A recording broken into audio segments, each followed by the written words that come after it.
lá. Então, agora sim, gravando. Adorei ali o teu Danizan, que você é tipo eu, né? Que meu nome, né, de Luciana Punk, o pessoal, a Lu Punk, já acha que é punk, aquela coisa da toda, a gente acaba criando nosso nome artístico profissional. Dani, um prazer te conhecer, mesmo que seja dessa forma virtual dessa vez. Espero que em breve seja presencial.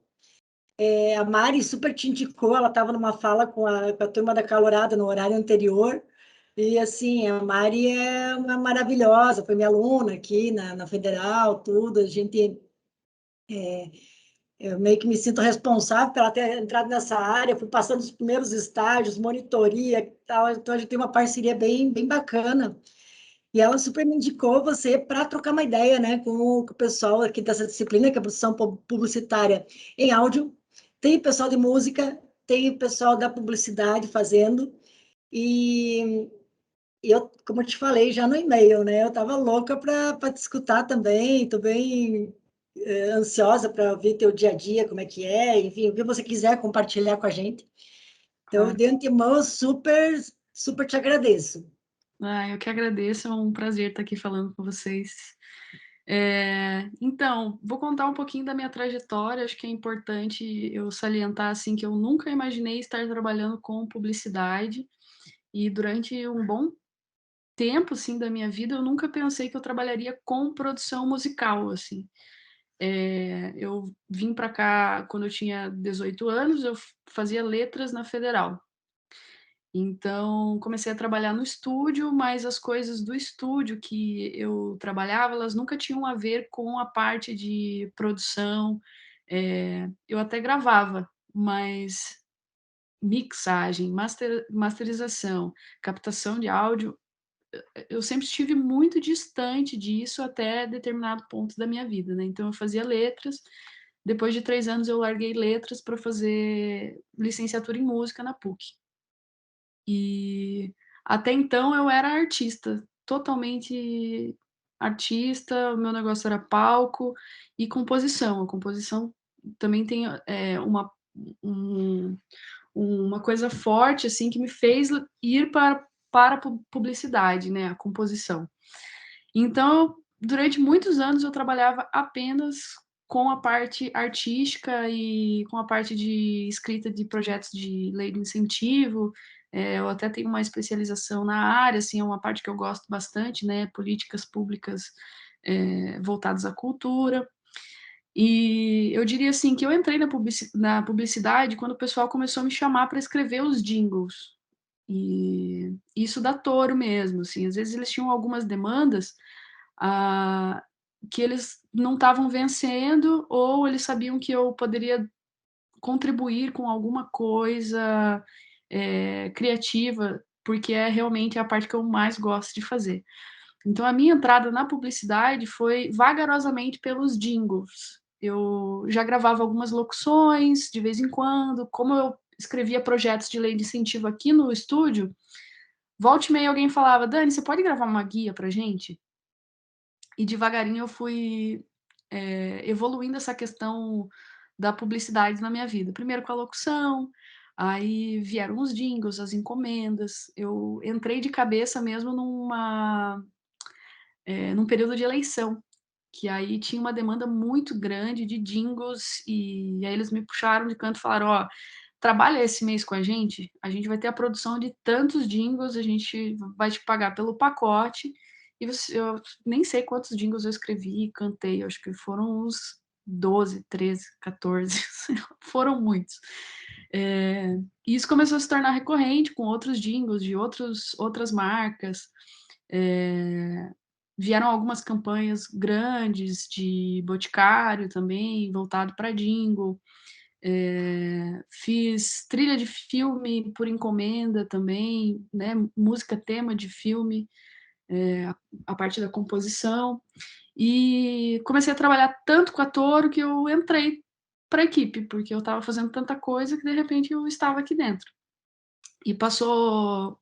Nessa mesma época eu comecei a mexer com programas, né, com as DAWs, né, os programas de gravação, mas isso brincando, assim, porque eu queria fazer as coisas para mim, fazer as minhas pré, né, queria ter mais autonomia, digamos assim, e poder fazer as minhas locuções de casa, e isso evoluiu, assim, de uma forma muito rápida. Quando eu vi, passou uns 6 meses, eu já virei diretora de criação da Toro, assim, e isso se deve realmente à parte criativa, que é a parte de composição.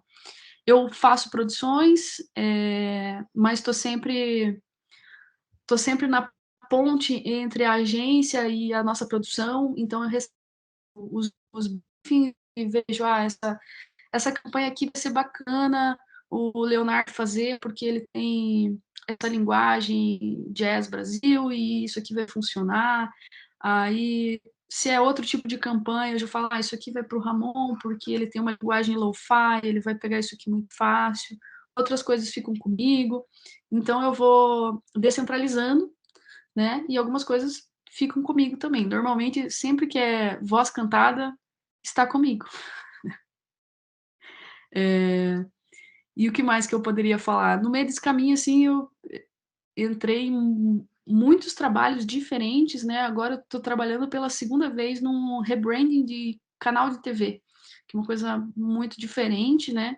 Trabalhar com vinhetas de abertura, encerramento, com a Toro também tem feito muito identidade sonora, né? Que é aqueles míseros 3, 4 segundos que definem toda a identidade da marca, e isso cabe também dentro dos rebrandings de canal. Então a gente faz todo um estudo. Normalmente, quando vem coisa de canal de TV, é um trabalho muito grande, muito demorado, teórico também, porque você tem que desenvolver uma metodologia para apresentar para o teu cliente, uma metodologia que você exemplifique sonoramente, mas você também tem a carga escrita teórica, né? A gente fez Canal Brasil e agora a gente está trabalhando em outro canal de TV, que eu não posso contar, mas estamos trabalhando com isso. Acho que o mercado publicitário ele é muito dinâmico. Eu diria que nesse período de pandemia ele evoluiu. Ele evoluiu, não, ele se modificou assim de uma forma absurda. Por exemplo, os áudios de TikTok, que era uma coisa assim muito vagamente acontecia, agora acontece toda semana, a gente desenvolve áudios para TikTok e é um tipo de abordagem totalmente diferente da publicidade convencional de rádio e TV, né? Então, assim, todo dia a gente tem novos desafios. Também vieram os podcasts, né? Alguns com captação remota, outros apenas edição. Então, como dizer, cada trabalho é um trabalho, assim, não existe padronização. Você pega e fala, no que eu vou ter que fazer? Tá, esse vai ter tal coisa, esse não vai, e a gente fica encontrando soluções, né, de como desenvolver esse trabalho dentro dos prazos propostos, né. E os prazos da publicidade, eles nunca são tão bacanas e tão generosos como o pessoal do áudio, porque a gente é a última equipe da cadeia produtiva, né. Então, às vezes, o pessoal do vídeo está lá trabalhando, eles nem lembram do áudio, daí, de repente, faltam 3 dias para entregar, eles lembram da gente e mandam: "Nossa, a gente precisa urgente". Então, eu diria, assim, que, trabalhar com áudio publicitário é bem engraçado, às vezes o pessoal esquece da gente, mas a gente é muito importante, faz toda a diferença. E musicalmente falando, eu diria que é um tipo de trabalho que desenvolve muitas pessoas, exatamente porque você tem que trabalhar com muitos projetos, diferentes, de formatos diferentes e linguagens diferentes. Então eu poderia falar que em 2 anos, assim, eu fiz uma pós-graduação aí, evoluí 10 anos da minha carreira, assim, em 2, porque exige muito dinamismo mesmo. Enfim, temos algumas perguntas? Dani, estou aqui me identificando e me divertindo muito com a tua fala, porque assim, parece que nesses minutos você conseguiu ilustrar boa parte do que eu procurei compartilhar com a turma, né? Quer dizer, o que que é o áudio publicitário, não é? Ele não é rádio, A primeira coisa, né? Você já falou sobre isso. E a última aula, inclusive, foi sobre jingles, né? Eu escrevi um paper com classificações de jingles e tal, sabe? E, enfim, e a gente tem conversado muito sobre. Eu já passo daí a pergunta, tá, Lucas? A gente tem que ter conversado muito sobre esses formatos, sabe? Formatos alternativos, tecnologia. Eu tenho um Wordzinho que cada semestre, né, quando eu vou trabalhar com a disciplina, eu vou ampliando. Por exemplo, áudio para aplicativos. O que são Uhum. esses áudios? A questão dos 3 segundos. O que você produzir 3 segundos, eu produzir um jingle de 30 segundos, que é uma versão só musicada de 1 minuto, para daí ser usado numa campanha.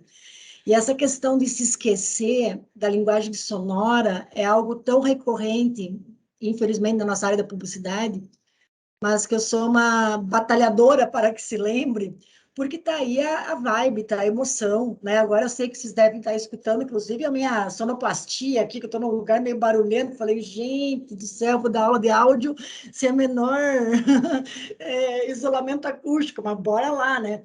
Por que é isso? Ah, onde é que está a profa? Que paisagem sonora é essa? Que emoção que vai transmitindo, né? E tudo isso. E eu lembro quando eu comecei também minha carreira em mercado, um dos primeiros lugares também foi campanha eleitoral, só que no audiovisual. E eu lembro do pessoal do áudio ficar lá na cabaninha lá do fundão, né? Eu sou super solidária aí pela tua experiência, porque eu estava lá no audiovisual e tinha que ter o tempo inteiro, obviamente, a trilha e, né, e os jingles para acompanhar ali o Paranauê, e o povo do áudio, né? É bem essa situação que você estava falando, né?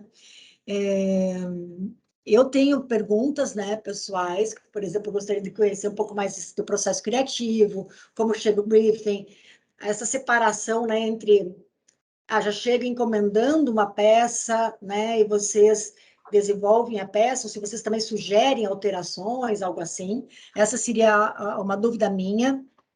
E o Lucas mandou uma pergunta aqui no chat, que eu acho que você não tem acesso para ver, então eu vou ser a tradutora. Ele perguntou assim se você poderia mostrar algum jingle que você fez. Claro, tem uma lista grande aqui, eu acho até.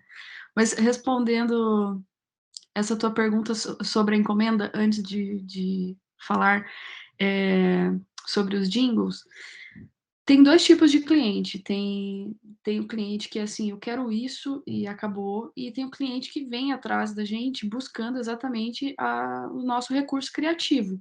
Obviamente que a gente gosta muito mais de trabalhar quando a gente pode oferecer caminhos. Tem também o que é mais comum é ter um diretor criativo que está na agência pensando na proposta, mas o áudio ele é muito subjetivo, né? Então, dentro do que ele quer, a gente normalmente busca referências. Eu vou oferecer para ele fazer uma tarde de pesquisa ali, vou separar 5 ou 6 referências e vou dissertar sobre essas referências. Falar, ó, com isso aqui, com essa referência, a gente pode conseguir tal mood para a campanha, né? A segunda referência pode trazer um caminho mais solar, mais, né? E dentro disso a gente começa a entender se o nosso cliente quer algo mais tradicional ou se ele quer algo mais inovador. Porque às vezes eles falam, não, a gente quer uma coisa totalmente diferente. E quando você manda as referências, que você entende que não, ele não quer algo diferente, ele quer algo super tradicional. Então você tem que decifrando, tirando as camadas desse cliente ou dessa agência que faz o intermédio, né? Eu vou pegar aqui, eu tenho em algum lugar, eu não sei como que eu vou te mandar isso, Luciana, mas eu tenho uma listinha de jingles. Tem um portfólio em alguma plataforma? Tem também, tem no nosso Instagram vários, mas recentemente eu dei uma aula sobre jingles e eu separei alguns deles, né? Ai, que fantástico. Eu, eu enfatizei muito a questão do jingle para eles, em especial na repetição, né? E você tá com melodias que elas, como é que vai colar a melodia da pessoa sair cantando, e o próprio áudio, a repetição, porque você está normalmente fazendo outras coisas enquanto aquele som está rolando. Eu creio que isso deve ser bastante desafiador, né? Bastante. Ó, eu vou te encaminhar por e-mail, vários links. Tá, daí eu jogo aqui no chat pro pessoal. E assim, o jingle ele é engraçado. Nos últimos anos, eu acho que ele era brega e ele voltou, de alguma forma, a ser algo interessante para as marcas nos últimos 2 anos, né? A gente veio de um período em que o jingle ele estava sendo subestimado, né? Eu acho que ele foi muito utilizado e daí deu aquela baixa. E aí, com a reutilização, né, sincronização de músicas que já existem, por exemplo, a Anitta ficou muito famosa por sincronizar todas as músicas dela, todas elas ela vende para marcas, né? Que é um tipo de mercado bem caro, então é só uma marca que tem muito dinheiro para fazer uma sincronização. A gente fez algumas. A gente fez com a música para uma financeira, a gente fez a Fácil do Jota Quest. Mas normalmente a gente não entra nessa negociação porque é exatamente muito caro. É mais de R$ 1 milhão uma liberação para você utilizar uma obra, né? Isso Então, que eu te perguntar também depois dos direitos autorais, antes que eu me esqueça só, sabe? Dessa questão da grana dos direitos. E na última aula a gente escutou um da Anitta, acho que era das telecena, algo assim. E o que a gente observou ali que não é, que era um jingle que para aquele momento, para aquele contexto, podia até pegar. Mas em termos de ele não era muito repetido, ele não tinha muito. Parecia que ele não estava rimando muito bem, eu não sei. Tinha alguma coisa ali que a gente achou meio. acontece, Né? Não acontece. sei se você conhece. Às vezes nem é culpa, de repente, da produtora que fez. Acontece muito comigo de eu finalizar um jingle que já estava aprovado e chega lá e o cliente fala: eu queria trocar essa frase por tal coisa, e essa frase que ele quer não cabe na métrica. E a gente vai lá e faz, mas ele fica satisfeito porque foi uma coisa que ele sugeriu, mas a gente não fica porque é uma coisa que não encaixa tão bem. Então acontece muitas vezes, né? Sobre os jingles, as encomendas normalmente são com uma letra que o criativo mandou. Eu normalmente encaminho 2 versões. Eu encaminho uma exatamente com a letra que ele fez e uma que eu criei. E daí eu falo, ó, eu fiz outra sugestão para você. 99% das vezes é essa segunda versão. Porque você não pode falar, não tá legal. Você tem que fazer os dois, assim, né? Então é um mercado assim muito vaidoso, eu diria assim. Então você não pode excluir o que as pessoas pensaram. Você tem que tomar cuidado com o que alguém parou para pensar, escrever, roteirizar. Então, se você pode contribuir, você contribui dessa forma, né? Fazendo o literal e fazendo uma sugestão alternativa, né? O Vinícius levantou a mão aqui, o Vinícius Oliveira. Vinícius, se quiser perguntar, então. Oi, bom dia, tudo bem? Tudo bem, você? Dani, eu vi que você tinha comentado sobre o TikTok, né? Eu achei muito interessante isso, porque eu vejo que tem bastante conversa, as pessoas falam que tanto produtores de música quanto até imagino que nos jingles começam a fazer especificamente assim áudios para lá. Eu queria saber se você pode falar um pouco mais sobre esse processo, se tem alguma diferença específica quando você está pensando em algum jingle, alguma produção que vai especificamente para o TikTok. Então, tem alguns produtos diferentes dentro do TikTok, né? Uma marca que a gente trabalha bastante é o Boticário. E eles pedem pra gente os famosos ASMR. Eu detesto trabalhar com ASMR, porque é algo muito complexo, assim, eu diria.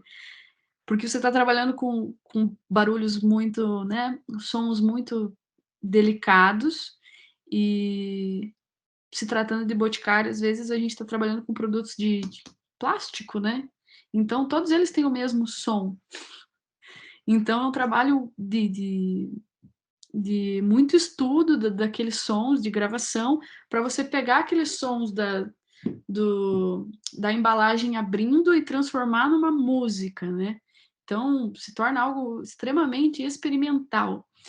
E existe uma tendência agora dentro do TikTok, é das marcas reproduzirem as trends.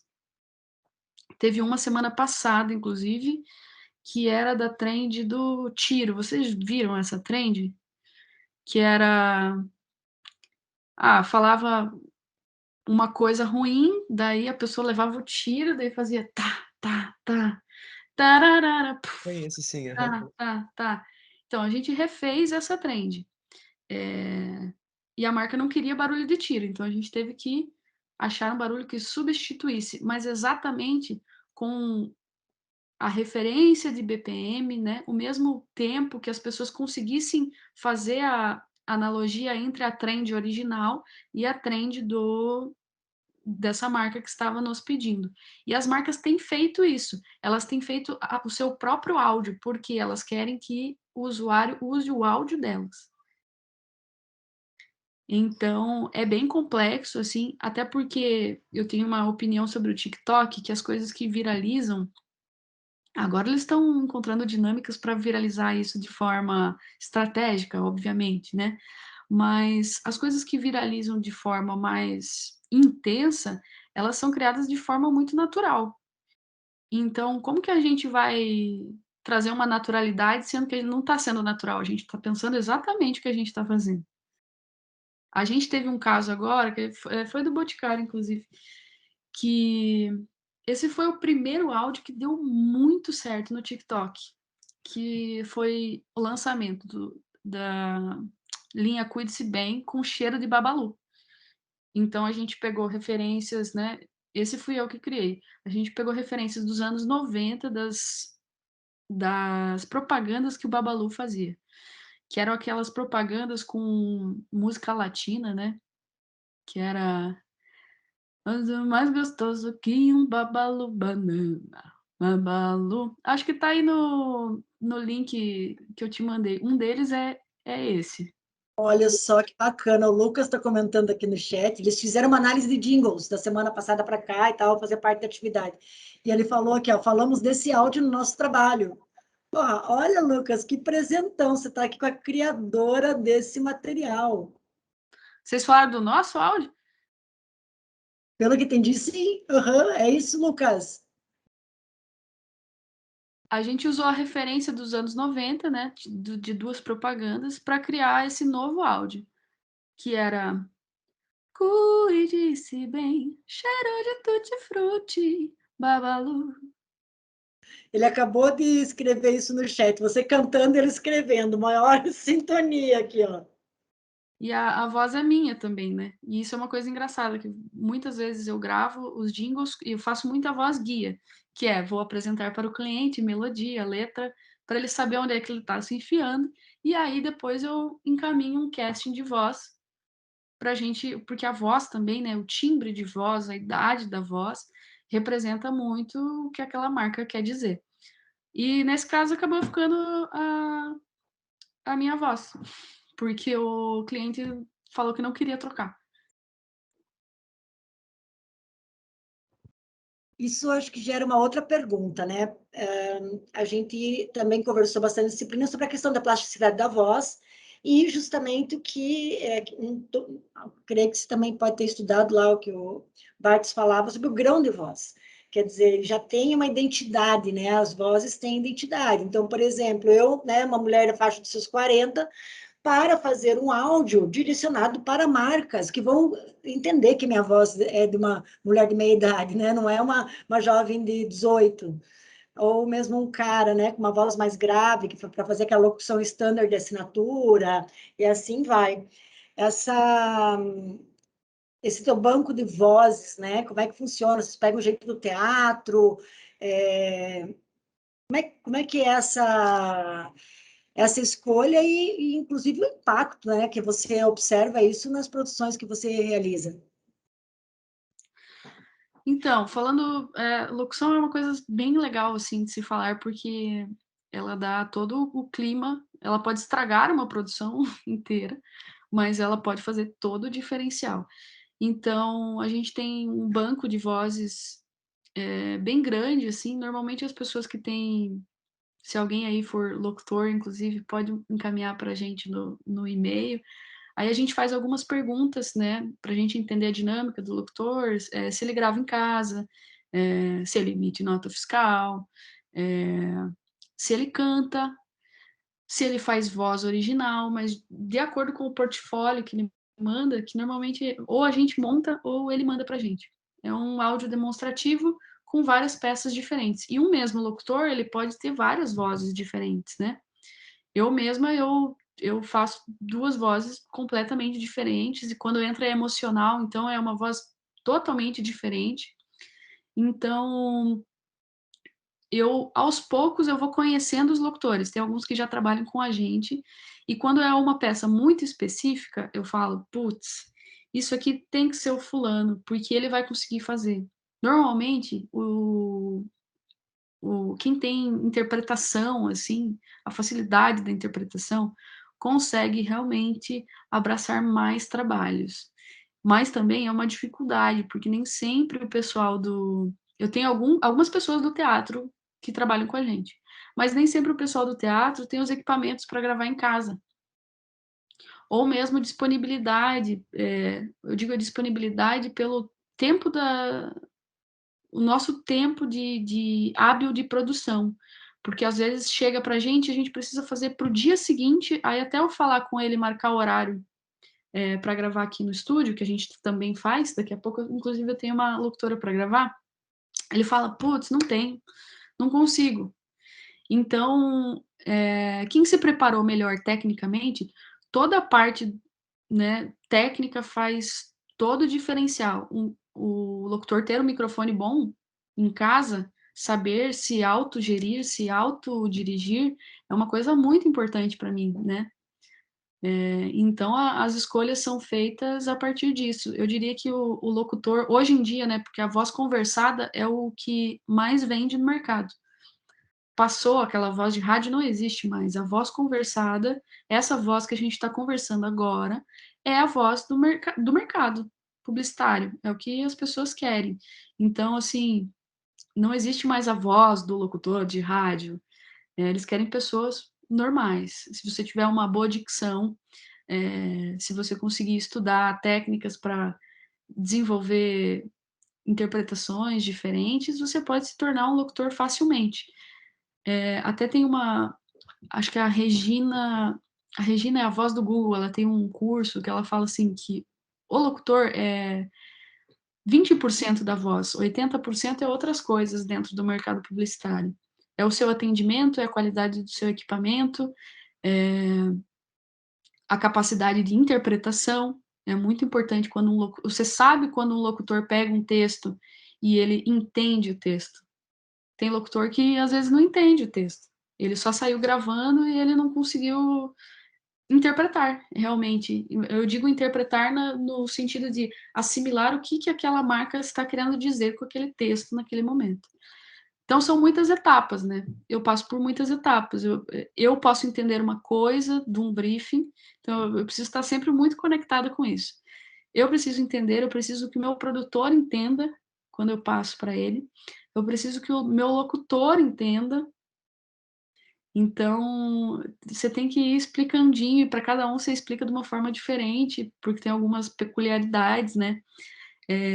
Para mixagem também, ó, não atola no reverb não, que essa sonoridade não vai ficar bacana. Esses dias a gente teve um jingle, um spot sertanejo, que eu mandei tirar todo o reverb. Eu falei, tira esse reverb, a linguagem não tá dentro. Vamos tirar delay, vamos tirar reverb, deixa mais seco. Então, assim, são vários briefings em várias etapas diferentes. E em relação a... Eu fiquei com uma dúvida aqui. Bom, o Alisson também está com uma dúvida, mas acho que tem a ver com o que eu vou falar. Porque você falou do locutor gravar em casa. isso já era uma dinâmica pré-pandemia ou foi, digamos, potencializada na pandemia? Já era os locutores que já gravavam em casa, eles já se destacavam, mas com a pandemia não teve jeito, assim.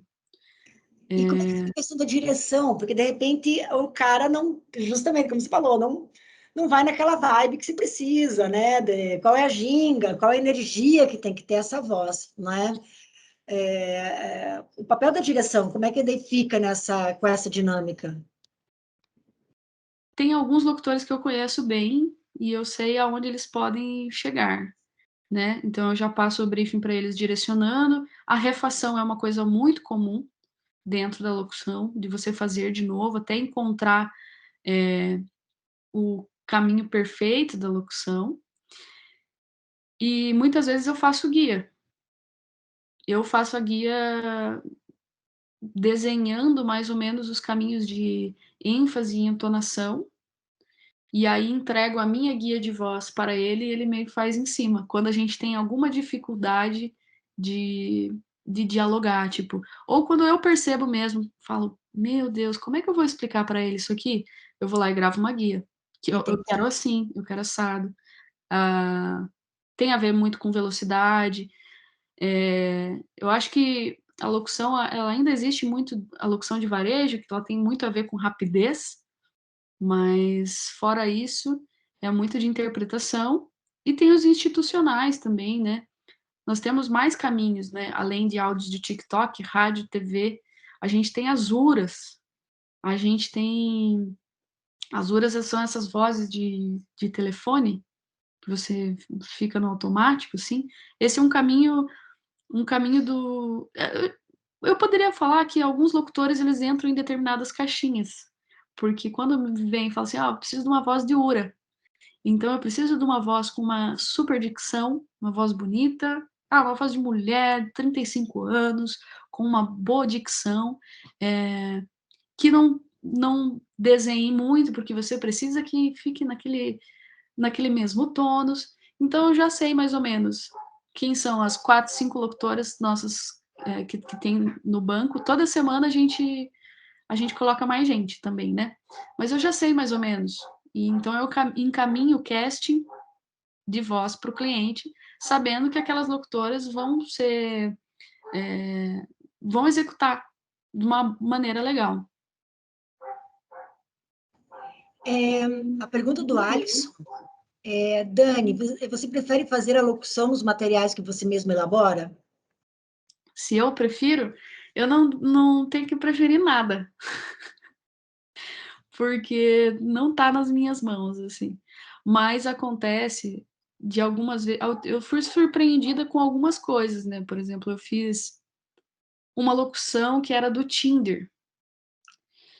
E Tinder e de férias com ex-MTV.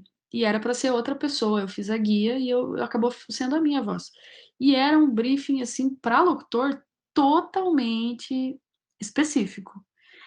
Porque eu precisava fazer uma voz de Waze, uma voz de Alexa.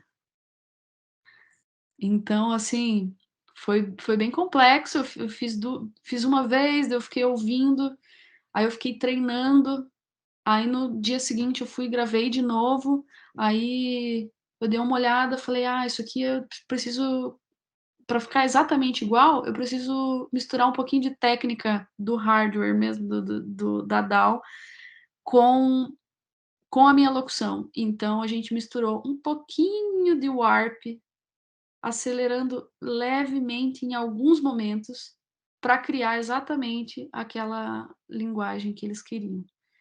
Então, tem coisas muito específicas e tem coisas que não, são mais simples, né? Mas quando você vai entrando num mercado maior, cada vez mais a gente vem trabalhando com agências de São Paulo.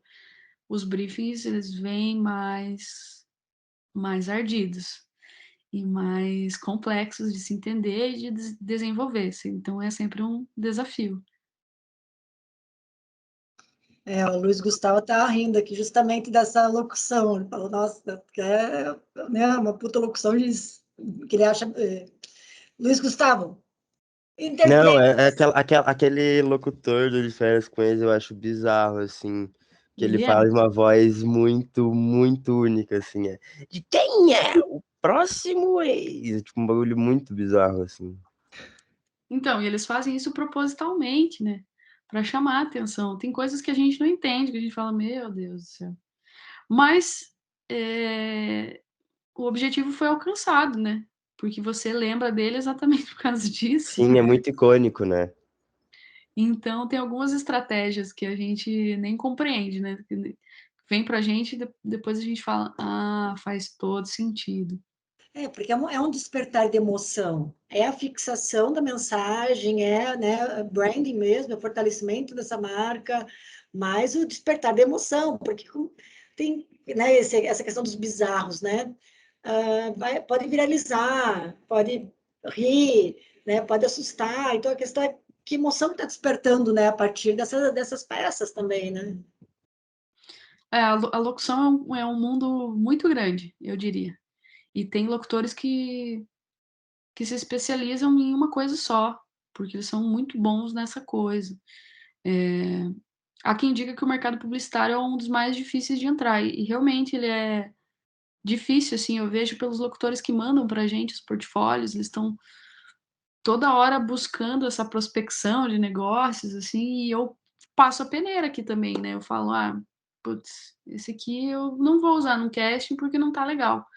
Então, o mundo dos locutores é rentável, inclusive, para quem trabalha só com locução, mas exige bastante dedicação, e não só de técnica vocal, como de desenvolver técnicas de gravação, e técnicas de gravação, tipo, você e o seu microfone mesmo, né? Eu tenho algumas técnicas, por exemplo, para locução emocional, que eu tenho um tipo diferente de emissão de voz e tenho um tipo diferente de aproximação de microfone. Eu gravo muito próximo ao microfone as locuções emocionais, e em ambientes um pouco menores, para não ter muito espaço, muita ambiência. Eu acho que faz total diferença. Então, o locutor tem que ir desenvolvendo isso no decorrer da sua trajetória, sabe? E a gente sabe exatamente quem são os locutores que desenvolveram, que você fala, meu, esse cara aqui, ele é maravilhoso, essa mulher aqui, ela faz qualquer coisa que eu mandar para ela, ela executa.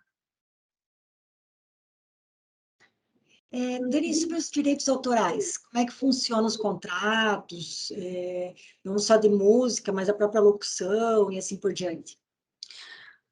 Começando por locução, o locutor passa o orçamento para a gente de acordo com a praça e tempo de veiculação. Então, se eu vou fazer um spot de rádio, eu vou orçar com esse locutor a gravação que vai rodar durante 6 meses apenas em Curitiba. Vai ser um valor. Se for estado inteiro, vai ser outro valor. Se for região sul inteira, vai ser outro valor. E cada vez aumentando, né? Se for nacional, vai ser mais ainda. Os valores, assim, de locução, normalmente, eles são regionais, eles são quase metade do preço de um nacional. E se você entra numa boa campanha nacional que veicule aí 1 ano, por exemplo, ou pegue uma praça grande, você consegue tirar uma grana considerável, assim, né? Mas para você chegar nesse nível, demora, né? Porque você precisa desenvolver os seus contatos. Então, é tudo de acordo com a praça, né? O local. E tem outra coisa que influencia, os canais, né? De veiculação. Então, se for só internet é uma coisa, se for rádio e internet é outra coisa, se for TV e rádio, a TV, quando entra a TV é o que mais paga. TV, rádio, internet é outra coisa. Então, os locutores, eles fazem os seus orçamentos de acordo com isso. E não só eles, a gente também.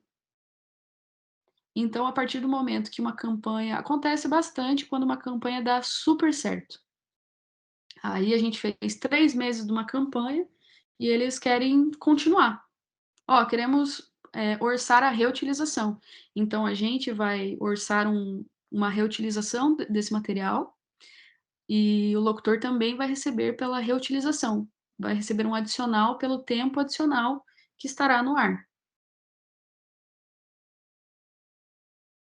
Então, esse é o orçamento nosso enquanto produtora e enquanto locução. Eu até, se vocês tiverem curiosidade, deixa eu ver aqui. Tem um site chamado Grave for the Brain, que é uma plataforma de locutores internacional que agora veio para o Brasil. E ali tem uma calculadora que você coloca, você faz Os valores. os valores, os cálculos padrão, assim, de mercado. Aí Você você manda pra mim, Dani? manda. Tá. E é um site muito interessante, ele tem um blog, né? É bem legal. Hoje mesmo eu recebi no meu e-mail um relatório assim sobre microfones, e daí ele tudo com base em locutor, né? Mas ele passa uma descrição de como seria legal e custo-benefício daqueles microfones. Vou mandar aqui para você.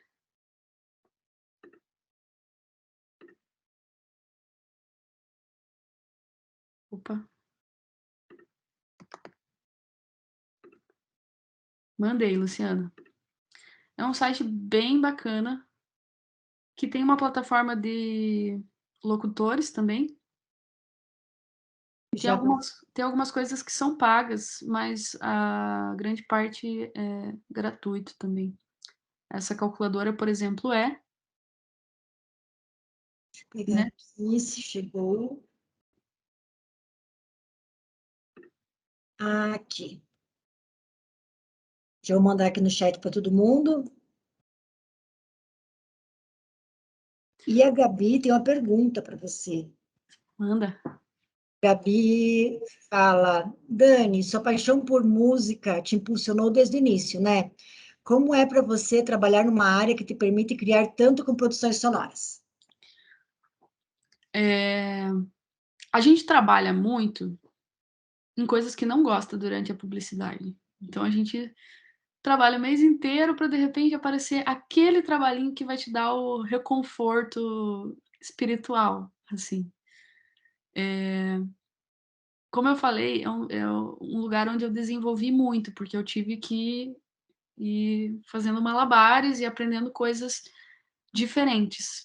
E também me impulsionou muito enquanto eu trabalho como compositora para outros gêneros, né? Eu escrevo para sertanejo, eu escrevo para pop, fazendo cessão de direitos de obras que eu crio. E a publicidade me ofereceu uma rapidez muito grande, assim, porque normalmente quando eu pego jingles para fazer, em questão de 1 hora eu faço 2, 3 versões, encaminho para o cliente uma versão voz e violão, e eu percebi que eu desenvolvi isso de uma forma muito bacana, assim, porque eu me tornei muito rápida em desdobrar briefings para jingles. Eu adoro quando vem com letra, porque eu sei que vai vir para mim, né? Mas tem coisas muito bacanas, assim, agora a gente tá trabalhando eu tô trabalhando especificamente com outro produtor da nossa equipe, a gente se separou para trabalhar para esse canal de TV. E ele é educativo, digamos assim, esse canal. Então a gente está trabalhando com música brasileira pra caramba, música nordestina, inclusive. Então eu tive que fazer uma imersão em vários gêneros nordestinos no último mês e criar uma metodologia, tipo assim, é desafiador mesmo. Então eu vou estudar um tipo de violão diferente, eu vou estudar a linguagem do acordeon do Nordeste, que é diferente do nosso do Sul. É um desenvolvimento realmente constante. É gratificante. Eu acho que eu sou bem satisfeita com a minha trajetória até aqui. Vai fazer 2 anos que eu estou na direção de criação, né? Eu cresci bastante. Quem tiver a oportunidade de entrar na área publicitária vai ver que algumas coisas são desgastantes, realmente, principalmente porque a gente vem dessa última categoria que entra depois do vídeo, né? Depois da estratégia comercial, depois do vídeo, vem a gente. Então, a gente fica com poucos prazos. O tempo, nem sempre a gente tem o tempo que a gente gostaria para desenvolver algum material. Essa é a parte ruim. Mas as outras são bacanas. É desafiador, realmente. Obrigada, Dani. Gente, e mais?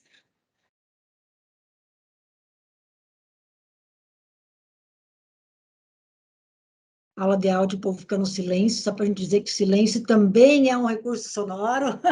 É, isso aí. Eu ia falar uma coisa sobre o período eleitoral. Boa, vamos lá. Ele parece meio chato, esse negócio do período eleitoral, mas eu percebi que, para mim, eu entrei por esse viés e outras muitas pessoas também entraram por esse viés. Se alguém quiser entrar no mercado publicitário, é bacana você ficar de olho realmente nesse período, porque aumenta muito a demanda e, de repente, você entra ali como uma peça de assistente, né? Uma coisa que vai ser durante um período, mas provavelmente você seja efetivado de acordo com o trabalho que você desenvolve. Vejo muitas pessoas trabalhando com período eleitoral e depois ficando. Então, abre muitas portas. Você enviou ali Putz, agora eu não lembro qual que era, mas acho que era uma candidata a prefeita de Colombo, né? Deixa eu lembrar agora. Você que tinha feito? Prefeita de Colombo? Não, não, é da Cida, da Cida Borghetti. Você tinha feito e Foi aí tipo. que eu Não, entrei. pode falar. Com a Cida Borghetti foi aí que eu entrei.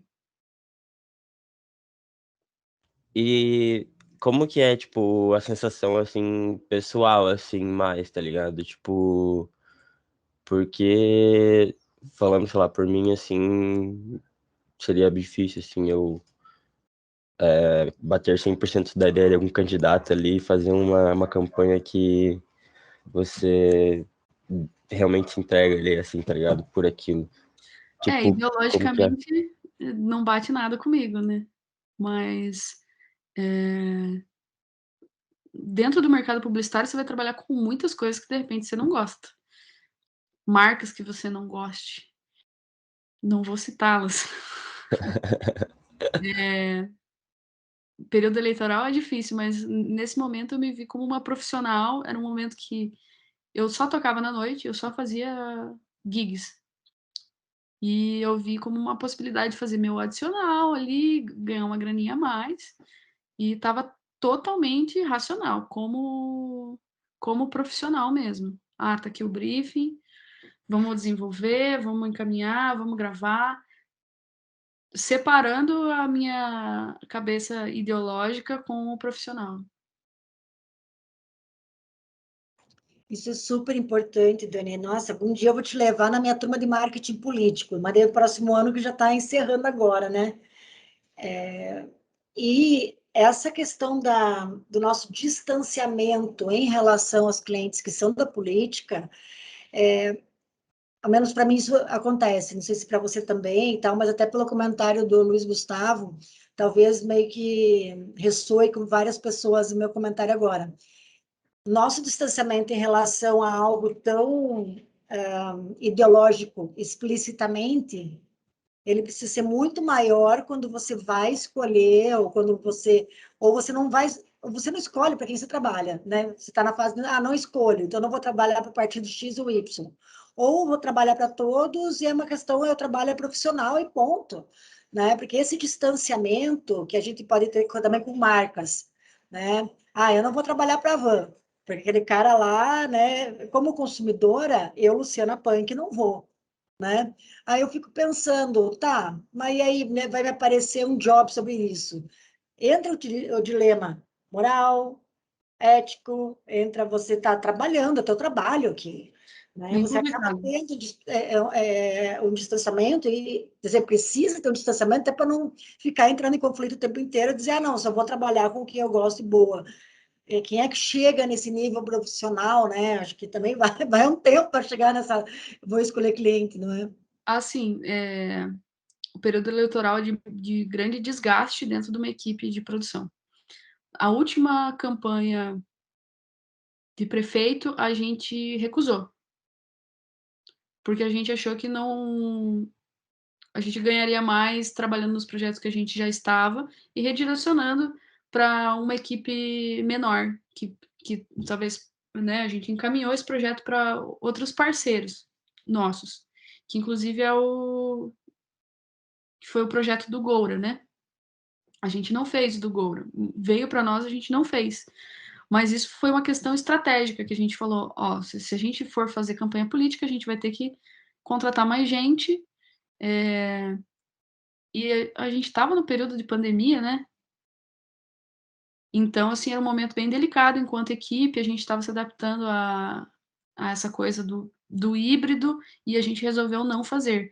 Mas muitas vezes você não tem essa alternativa de não fazer, né? Porque se você quer dar um passo a mais na tua trajetória profissional, às vezes você vai ter que tomar decisões delicadas. E trazer esse distanciamento, né? E nesse sentido também acho que entra uma outra questão que eu observo que como condensar o conceito de uma candidatura naquela música e reforçando o número, de repente o slogan, se o cara tem ou se não tem, porque tem aquelas produtoras assim que às vezes eu acompanho também no Instagram e tal, 550 mil jingles por um pacote e tal. Daí você vê que o cara faz aquele varejão de jingles, só muda o nome de quem, né, de quem é o candidato, Sim. e boa, não é algo personalizado, algo feito para aquela campanha especificamente, né? Tem essas gambiarra que eu vejo que às vezes rola no mercado, né, Dani? Sim, rola muito isso.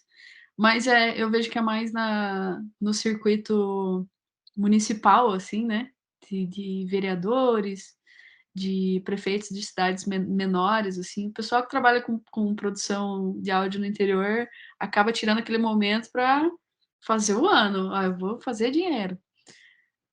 Mas às vezes eles cobram muito barato, realmente, e isso traz uma defasagem, assim, na nossa tabela de orçamento, né? Porque, querendo ou não, a gente busca uma valorização do nosso negócio, né? Sempre. Se a gente está trabalhando aqui, eu estou buscando, aumentar o salário dos meus funcionários, da equipe aqui. Eu não sou dona, mas eu sou só sócia moral, né?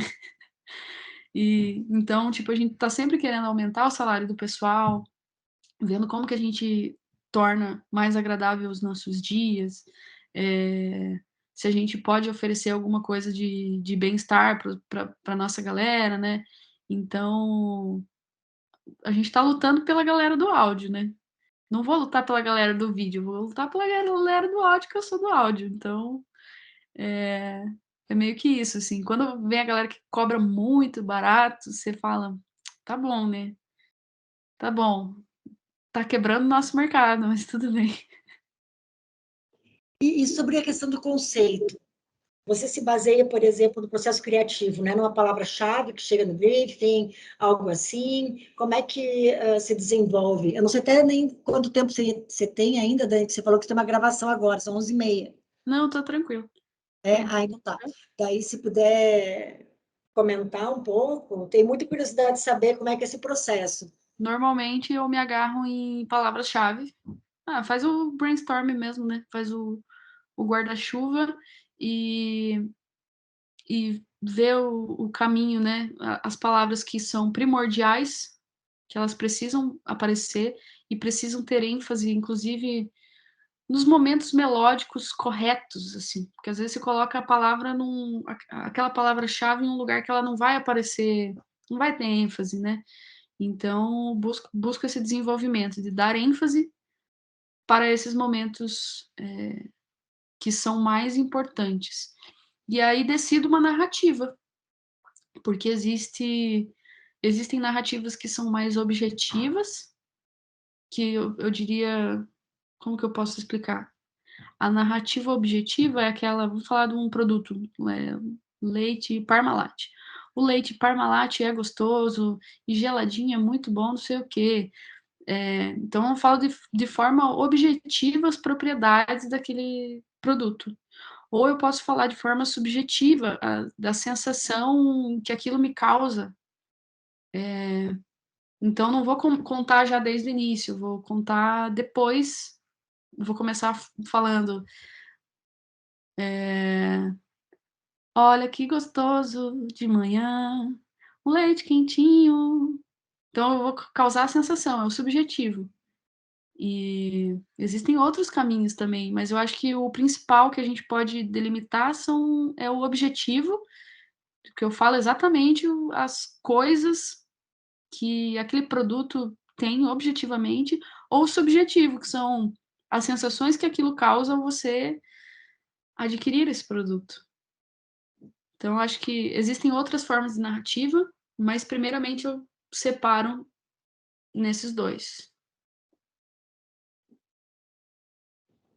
Beleza, fantástico. E vocês, gente, vocês têm mais alguma pergunta para a Dani, mais algum comentário? Vão aproveitar a generosidade dela de ceder o tempo, né, para nós, que acho que tempo é a coisa mais preciosa que alguém pode dar para outra pessoa, né?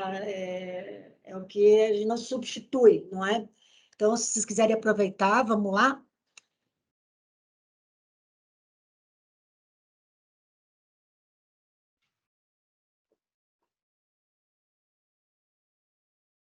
Ninguém tem mais nenhuma pergunta, então.